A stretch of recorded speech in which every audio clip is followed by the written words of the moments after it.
It is the last Monday in May, which means it is Memorial Day here in the United States.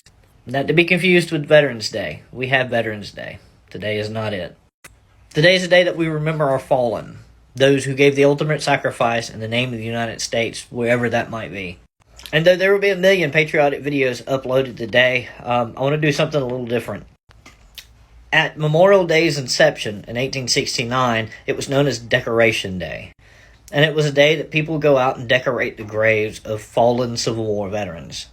And though in the 1970s the holiday would be extended to cover all of those who gave the ultimate sacrifice from whatever conflict, I figured I would do something just a little different and remember the horses during the American Civil War that gave the ultimate sacrifice too. From 1861 to 1865, the United States was torn apart.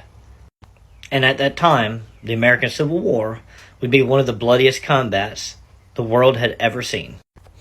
Of the 2.8 million men that would serve, nearly 620,000 would never return home. And from the lowly quartermaster supply train all the way up to the cavalry officer wielding pistol and saber, nearly 3 million horses would also serve.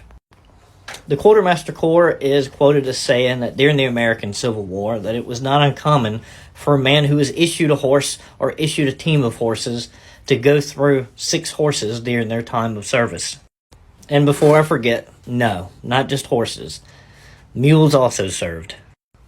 And though all different shapes, sizes of horse would serve, the most popular would be the saddler, which today is known as the American saddlebred. Of the 2.8 million men that would serve on either side during the American Civil War, 620,000 of them would never return home. And of the 3 million horses that would serve during the American Civil War on either side, 1.5 million, or half, would never live to see another day. And though today is a day that we should remember all those who gave the ultimate sacrifice, we should also remember it was not only man, but also animal.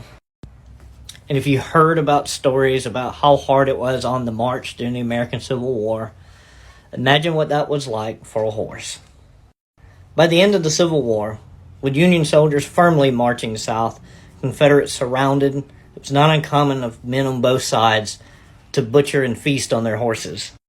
As supply lines dwindled or supplies were used up, that was the only source of fresh meat any could hope for. And as we remember the men today, let's also stop and remember the horses that also gave their lives in service for this country.